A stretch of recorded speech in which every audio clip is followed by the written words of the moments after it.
Welcome to High Infidelity, the best cheating videos on YouTube. If you enjoy this content, remember to subscribe and turn on notifications. Now let's get into the video. I came back from the dead and nuked ex-fiance's life insurance money plans, part 2.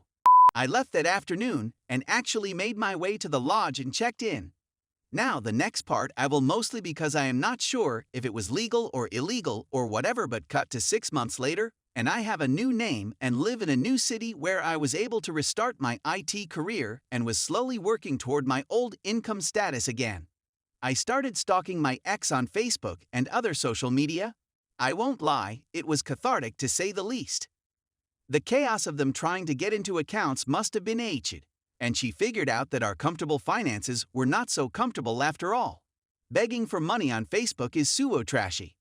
Once again, I won't mention the legal stuff, but a lot of people went looking for me, and I considered phoning the police to let them know that I was okay, but decided against it. Eventually had to pay a hefty fine for this, but it was well worth it.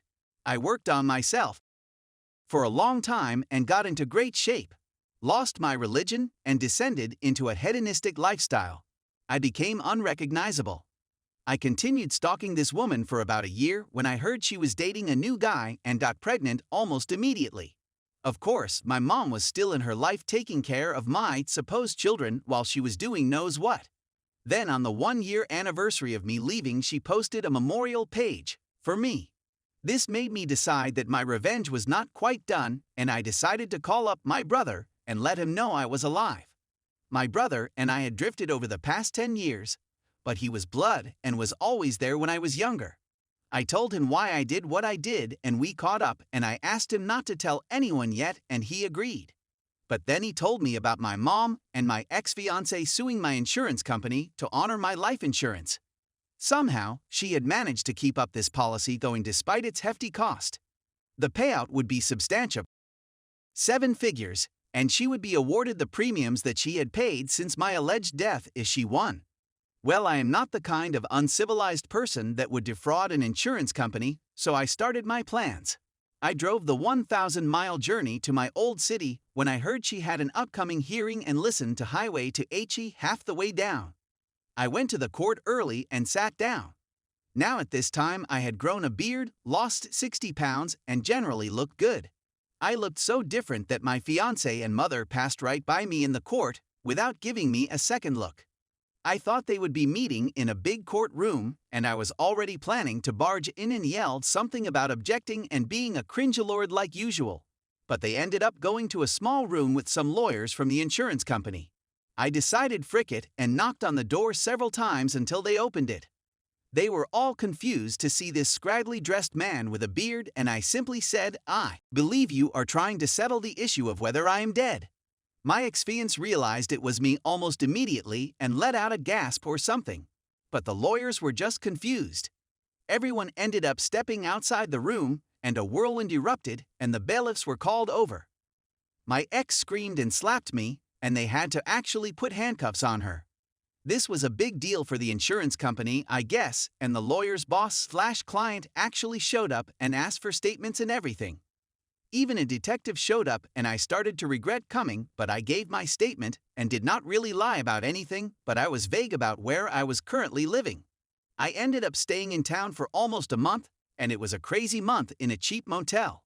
I showed evidence of my ex's cheating to anyone who cared, and I tried to meet with the kids. But the youngest did not know me, and the then 7-year-old told me to F myself, which is fair, I guess. The police were pissed off and started civil litigation for the costs of searching for me. A detective or something actually flew in from another state to question me. Luckily, this whole time I did not get arrested for anything, as I did not want my fingerprints being linked to my new name and such.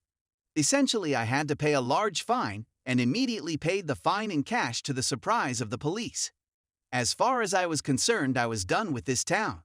My ex-fiancé served me a civil lawsuit for multiple different things, and my mom helped. But I was a leaf in the wind long before anything came of it. I am back in my new city and never plan to go back. I stopped spying on them after a few months of ruining her insurance plans and moved on with my life. This happened some years ago, and I am much better off now, but I am tired now and need to go to sleep. If there is interest, I will let you know what happened with me after all this. Update. Hello everyone, thank you for taking interest in my life. I only want to do one update and lay it all out. Mostly I just wanted to let people know where I went with my life, because a lot of people seem interested. I might answer a few questions in the comments if someone has a burning question. I am not going to say anything about how to disappear because we can't discuss potential crimes on this board, but look up the case of how Jack Barsky, a former KGB spy, entered the US and obtained credentials. Literally millions of undocumented immigrants do this to be able to work for companies in the US as well. Uncle Sam just wants those taxes paid. I'm not sure about the details of the insurance investigation and how they were looking for me, but I never got so much as a phone call from them before I met them in person. I have no intention to try to seek revenge anymore, because I believe violent delights have violent ends now. As far as I am concerned, my ex-fiance's life is hard enough and anything else I did would just hurt the kids. After everything blew up with my ex, I left the town and did not reach out to my brother anymore and even stopped checking up on the situation with my ex.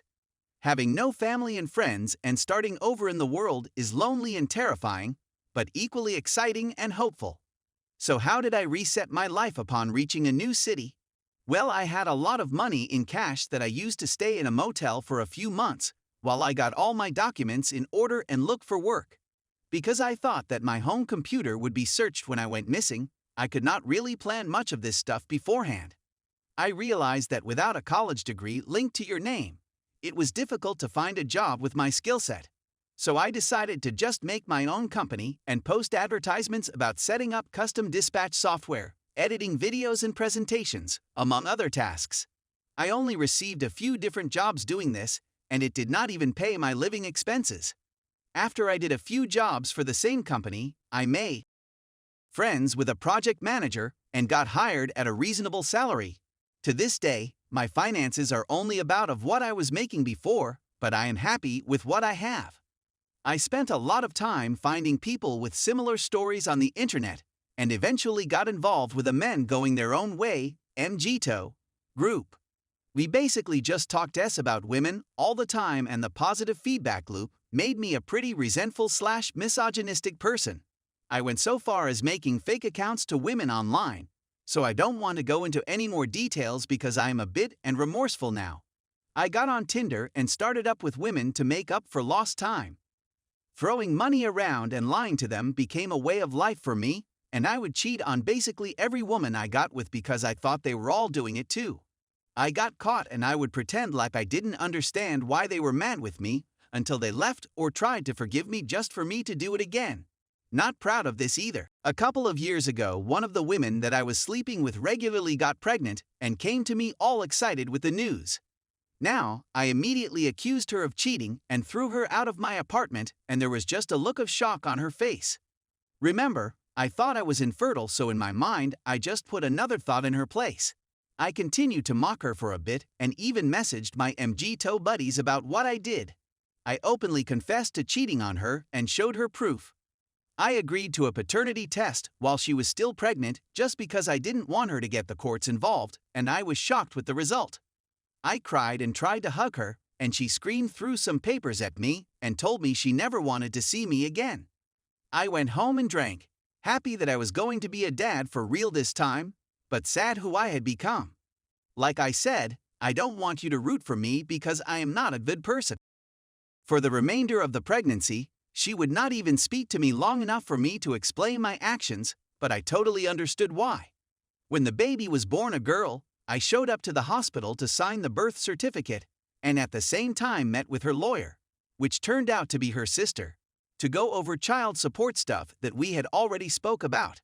I went for a Hail Mary and offered to sign any paper they wanted if she would just have coffee with me for 30 minutes to explain things. She wanted full custody and generous payments. I never got a lawyer because I just wanted to make amends, and I thought a lawyer would throw up obstacles to try to protect me or my finances. I met with her for coffee, and to my surprise, she let me speak uninterrupted for almost 20 minutes. I did not completely tell her the truth about my past, but she understood why I wanted a paternity test, but did not excuse my behavior in mocking her. throwing her out, and cheating. I signed the papers, but begged her to let me see my daughter and be part of her life. She said that I was unstable and that I needed intensive therapy before that would ever happen. Of course, I obliged to the therapy. I learned a lot in therapy and did a lot of research about the fallout of cheating and whatnot. Turns out there are a lot of women who had been hurt by cheaters and homewreckers too, and that my view of women was toxic to say the least.